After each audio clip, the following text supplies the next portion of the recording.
Saya punya uang 271 triliun, akan saya beli lagu-lagu Ahmad Dhani atau lagu-lagu slang atau lagu Iwan Fals. Karena saya tidak bisa menyanyi dan saya juga tidak bisa memainkan alat musik, akan saya sewa pemain bassis, gitar, red vokal, pokoknya bandnya saya bentuk. Toh saya sudah beli ya, kemudian saya suruh mereka menyanyikan lagu yang saya beli tadi dengan ciptaan saya, kemudian di bawahnya terinspirasi dari lagu yang saya beli.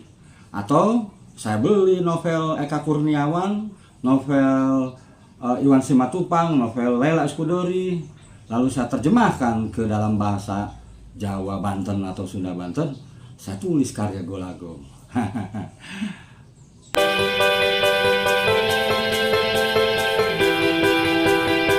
Saya punya 5 jari, ini tangan saya diamputasi ya. Mungkin kamu punya 10 jari. 5 jari saya ini 5 jari penulis. Mungkin ada 10 jari penulis. Nah, yang membedakan 5 atau 10 jari penulis dan pemusik tentu berbeda. Kalau 5 jari penulis, ini sorot nih, hanya memainkan mungkin 26 keyboard, tus-tus keyboard alfabet, terus simbol-simbol huruf ya. Tapi beda 5 jari atau 10 jari pemusik, ketika dia menyentuh tus-tus piano atau senar gitar atau drum, itu keluar nada-nada yang indah dan itu menghibur orang. Sedangkan kalau penulis bunyinya cuma tak tik tok gitu ya. Itu yang membedakan jari penulis dan jari pemusik. Nah, ini kontroversi Ahmad Dhani sebagai pemusik, juga pentolan grup Dewa. Nah, ketika saya muda, saya kecil malah, saya nonton TVRI, ada kuis Ani Sumadi. Setelah dewasa, saya tahu dia mengadaptasi dari kuis di luar. Begitu juga ketika mendengar lagu Kus Plus, lagu Oma Irama seperti di Purple, Kus Plus seperti Everly Brothers. Oke, nggak ada masalah. Ya. Nah, saya menganggap itu proses kreatif saya. Dalam istilah sastra ada yang disebut copy the master. Ayah saya menyuruh saya menjiplak apa yang ada di teks, di koran, di buku. Tapi kata bapak, tidak boleh itu dikomersialkan. Setelah tahun 80-an ya, 82, saya kuliah mendengar Iwan Fals, lalu identik dengan Bob Dylan, ya nggak apa-apa. Terus apalagi ya, slang seperti Rolling Stone, ya nggak apa-apa. Tiba-tiba muncul Dhani Ahmad, wah ini Queen, ya nggak apa-apa. Saya nggak pernah gembar-gembor membunuh karakter mereka, nggak apa-apa. Tidak ada yang baru di bawah matahari, begitu kata orang-orang. Tapi ketika saya banyak membaca buku, saya mencoba mencari bentuk sendiri. Nah, kontroversi Ahmad Dhani sekarang, ketika lagu-lagunya saya dengar, saya jujur ya, saya tidak punya satupun koleksi Dewa. Bukan saya benci, bukan. Ada 2 lagu yang saya sukai dari Dewa. Elang ya, aku ingin terbang tinggi seperti elang. Itu enak. Terus Kuldesak juga tuh. Aku bagaikan buih di tengah ombak. Lalalala. Enak tuh lagunya. Saya nggak tahu lagu itu juga terpengaruh atau enggak, tapi nggak apa-apa. Nah, saya pernah ketemu Ahmad Dhani di RCTI waktu saya kerja, kakinya ke atas meja. Saya dikenalin sama produser. Gong, katanya kamu senang sama Ahmad Dhani. Oke, saya datang. Ya, saya selalu menghargai para seniman ya, nggak ada masalah. Tapi memang kontroversi Ahmad Dhani ini menarik. Ketika tiba-tiba, walaupun saya tidak punya akses untuk konfirmasi ya, tiba-tiba Ahmad Dhani ribut sama Once di medsos, saya bacanya. Saya tinggal di kampung, saya tidak tahu ini hoax atau tidak. Tapi begitu konsisten berita-berita di medsos, dan Ahmad Dhani dan Once ya ada semacam dialektika kalau versi saya. Kemudian persoalan-persoalan menyanyikan lagu orang harus bayar royalti, versi Ahmad Dhani kepada ya langsung menhoax Once, kemudian menyebut maling kepada Judika dan siapa lagi ya, saya nggak tahu. Lalu Dhani klarifikasi, itu semuanya saya baca di medsos dan saya tidak merepost atau tidak apa istilahnya mereproduksi, mengamplifikasi ya, menggembar-gemborkan itu, tidak apa-apa. Tapi kemudian saya tergelitik nih ketika membaca satu unggahan di beranda saya lupa dari siapa, tentang Ahmad Dhani mengklarifikasi bahwa dia membeli lagu-lagu itu, dia mengakui itu secara terbuka.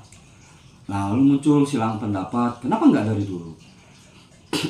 Saya sendiri tidak membeli album Dewa, sehingga saya tidak tahu apakah ada catatan kaki di bawahnya bahwa lagu ini terinspirasi atau lagu ini membeli kepada siapa gitu ya. Oke, yang ingin saya bahas adalah yang membedakan sastra dan musik ya di sini. Kalau sastra menulis satu baris saja, misalnya aku ini binatang jalan, tak pernah aku peduli. Nah, yang aku ini binatang jalan saya kasih tanda kutip atau apa bintang, dan di bawah catatan kaki bahwa baris ini adalah baris puisi karangan Hairil Anwar. Nah, jadi seperti itu. Ada juga versi musik cover version gitu. Nah, 5 jari ini dengan memiliki keterampilan musik dan sebagainya, dalam musik ternyata diperbolehkan dengan membeli karya orang, kemudian ke 10 jari atau ke 5 jari ini memainkan chord musiknya, lalu muncul versi baru di remake, kemudian boleh diakui karya sendiri. Ya, it's okay, nggak ada masalah. Tapi memang di fenomena Ahmad Dhani ini pada akhirnya muncul semacam apa stigma-stigma atau muncul respon-respon. Sebagai public figure, Ahmad Dhani harus mau menerima ini. Termasuk saya semakin tidak peduli, Dhani mau beli mau enggak. Saya jadi tahu bahwa karena dia terampil memainkan ke 10 jarinya dengan banyak alat musik, maka dia bisa melakukan apa saja, tidak apa-apa ya. Nah, saya jadi teringat Hari Rusli pernah mengatakan kepada saya saat saya wawancara dia tahun 93-an ya, di rumahnya di di Jalan Supratman, Bandung.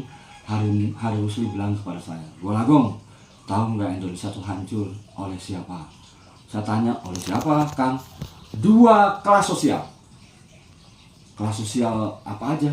Kelas sosial mentang-mentang kaya, kelas sosial mentang-mentang miskin.